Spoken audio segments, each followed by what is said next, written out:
Hello guys, Chris here, welcome back to another video. In this one, my friends, I'm going to be testing a GeForce GTX 1650 4GB GDDR5 in Alan Wake 2. This one is the Gigabyte Mini ITX OC model of the card. We are running it with the latest Nvidia drivers and I'm not manually overclocking it. You can see all of its specs right here in Tech PowerUp's GPU-Z. Again, it's the GDDR5 version of the card. GDDR6 will be faster, of course. And over on the left, we're pairing it with the i5-13600K at stock speeds as well as 32GB of RAM, DDR5 6000 MHz in dual channel. Now, these are very overkill specs for a GTX 1650, obviously, but it's just so we don't have a CPU bottleneck, and you will get exactly the same numbers if you pair it with like a Ryzen 5 3600 or even a slower CPU than that, because this game is not CPU intensive. Let's get into it, shall we? Oh no, we have one of those warning messages once again, guys. It says that recommended features are missing on this GPU, and in this case, it's actually the video memory that does not meet the minimum specification of 6GB. They actually do recommend the RTX 2060 6GB as the minimum required GPU for this game, so of course with the 1650 we're well below that. But you know what? It's going to be very interesting to compare this GPU with the GTX 1080 Ti that I tested a few days ago in this game as well, because that GPU, although it meets the VRAM requirements, of course, it doesn't support mesh shaders where the 1650 actually does. So the 1650 could quite possibly be faster than a 1080 Ti in this title. But let's go over the settings first, okay? So I just set it to full screen right now. We're playing at 1080p native resolution using the lowest settings possible. I manually selected the lowest settings because the low settings preset doesn't really set everything to the lowest. Oh no, it's getting 20s. Okay. Oh, for some reason I expected a little bit better coming from a GTX 1650. I don't know why, because, you know, GTX 1080 Ti got 23 FPS average and 13 1% lows here in this little run that I do in the woods. This is also one of the most intensive areas in the entire game, by the way. But yeah, I don't know, because the GTX 1080 Ti was missing the mesh shaders and this one has them, I actually thought it would be a little bit faster than a 1080 Ti. Still, I guess that's just too much to ask. Even without the mesh shaders, the 1080 Ti can actually outperform the GTX 1650, which is very interesting, you know. And I've seen a lot of people actually in comments and so on saying that the 1650 is faster than a 1080 Ti, right? And a lot of surprised people as well in my 1080 Ti benchmark saying that they have a 1650 and it's not faster than 1080 Ti. Well, the 1080 Ti was a beast of a card, okay? It was the highest end GPU from the 10th generation, aside from the Titan XP, and the GTX 1650 is only a generation more recent, and it's, of course, the lower end card from the 16 series. Actually, well, 1630 released a little bit later, but still. Seeing that this one is basically matching the GTX 1080 Ti's performance with better 1% lows is actually very surprising. I did not see that coming in 1,000 years. You know,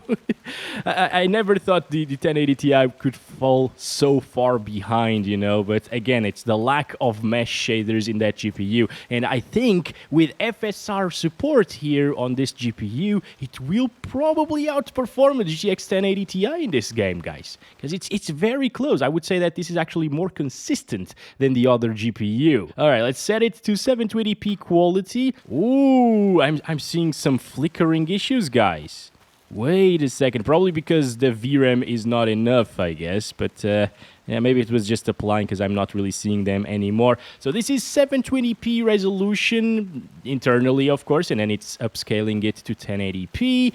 And we do get a little bit, very, very tiny bit of a jump in terms of the average FPS. As you can see, we're getting closer to 30, reaching 30 FPS right here in this area. For reference, with the 1080 Ti, we needed to drop it down to 160p in this particular area to achieve 30 FPS.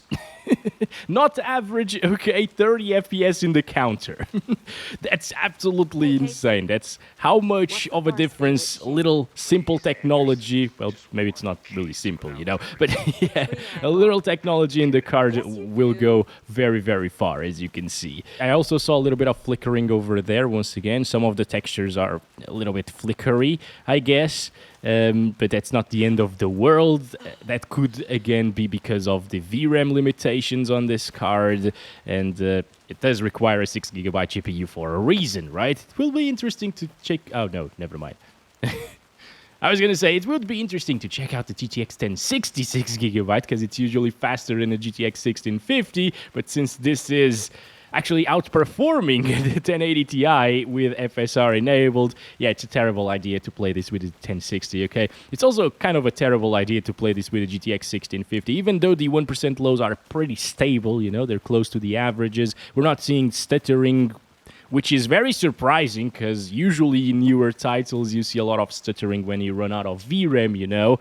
But yeah, in this one it isn't really stuttery whatsoever. But still, I don't really think that you should buy this game if the FPS are dropping this far into the 20s. As you can see, like 24 right there, 25. It still looks good though, even at the minimum settings possible inside of the game, you know. But still, the performance is not really that acceptable, at least to me, okay? Let's try it with Balanced FSR 2.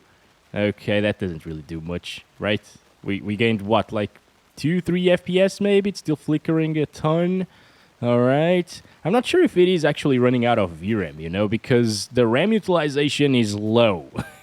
I mean, with the RTX 4060, which is an 8GB GPU, ooh, it's starting to flicker more for some reason, or at least I'm noticing it more now.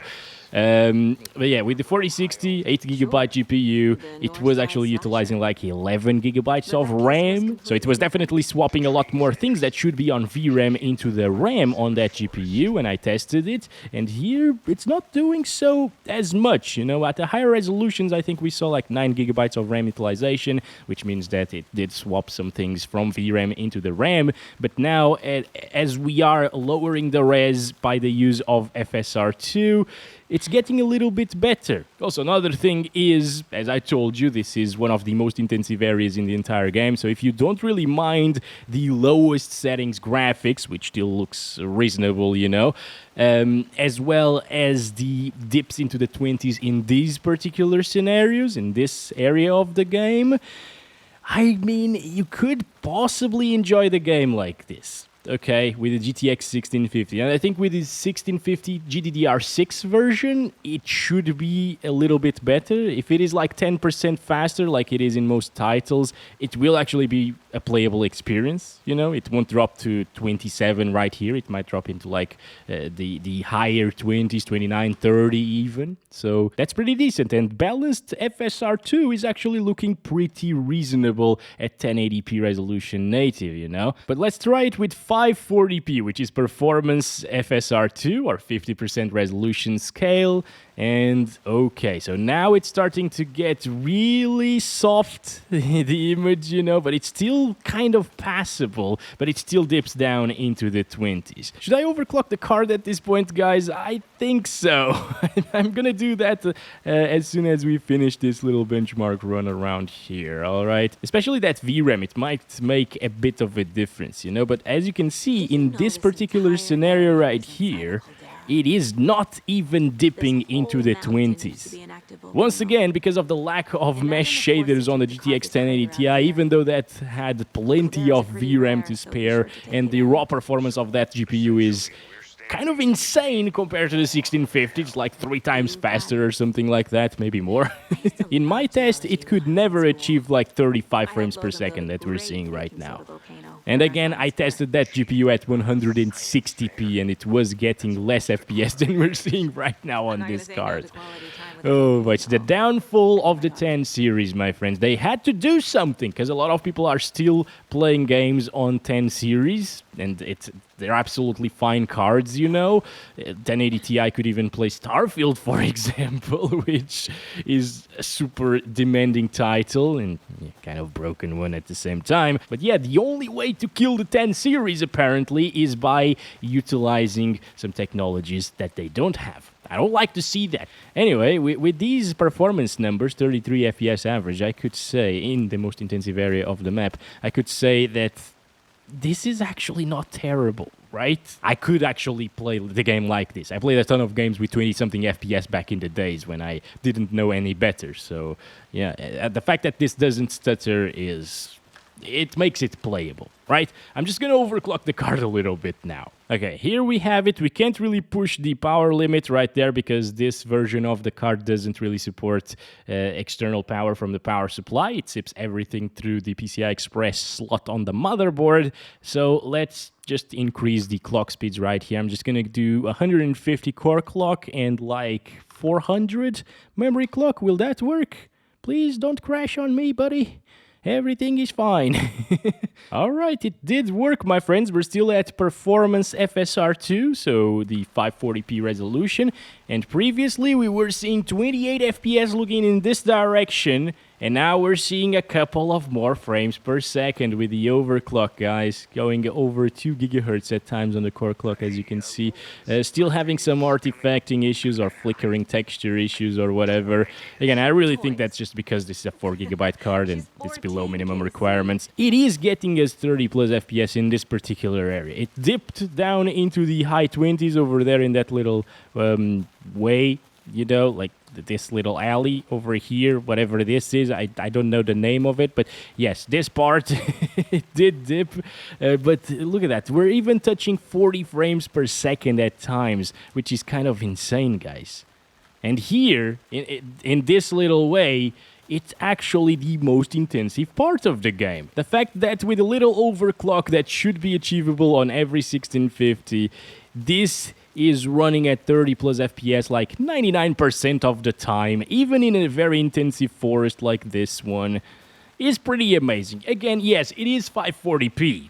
That's pretty terrible if you hear it, you know, but as you can see, it's not really that bad. Even at 1080p resolution, it's pretty impressive. But yeah, this is playable on a 1650 GDDR5 and not playable on a 1080 Ti.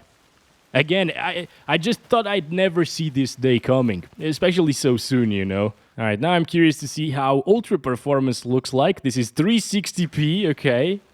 See, it's still not absolutely awful. This is what I think Performance FSR would look like. So Performance FSR looks a heck of a lot better than this. This is way more pixelated, especially when you move the camera around like this. Yeah, it's not good. So yeah, there's no point really. We already found the perfect settings for a GTX 1650. It's 1080p with Performance FSR, which means 540p, of course. I'm not going to drop the resolution like native res to like 720p, for example, because, well, it doesn't really change by all that much compared to FSR Quality, which was rendering the game at 720p and upscaling to 1080p. You might get like 1 or 2 more FPS at native 720, but I would just use FSR because it does look better than just rendering the game at native 720. See over here, it still drops slightly sometimes to like 29, even at ultra performance FSR 2. So just set it to performance, guys, and deal with the little flickering textures sometimes, which can be a little bit distracting, but it's not like awful, you know. I'm still not gonna recommend it on a GTX 1650, but once again, if you're happy with what you saw here in one of the most intensive areas in the entire game, well, go ahead. So that's it for this video. Thank you very much for watching it. And don't forget to like... That's flickering though. To like and subscribe if you haven't already. Another thing, by the way, is that this game actually has baked in ray tracing or path tracing or whatever. So that's why it is so damn intensive, even at the lowest settings possible. So if there's like a mod in the future, or if they just patch the game not to use mesh shaders, you know, performance could definitely improve. All right, that's a big outro, right? Catch you in the next one very soon. As always, love you all. Bye-bye.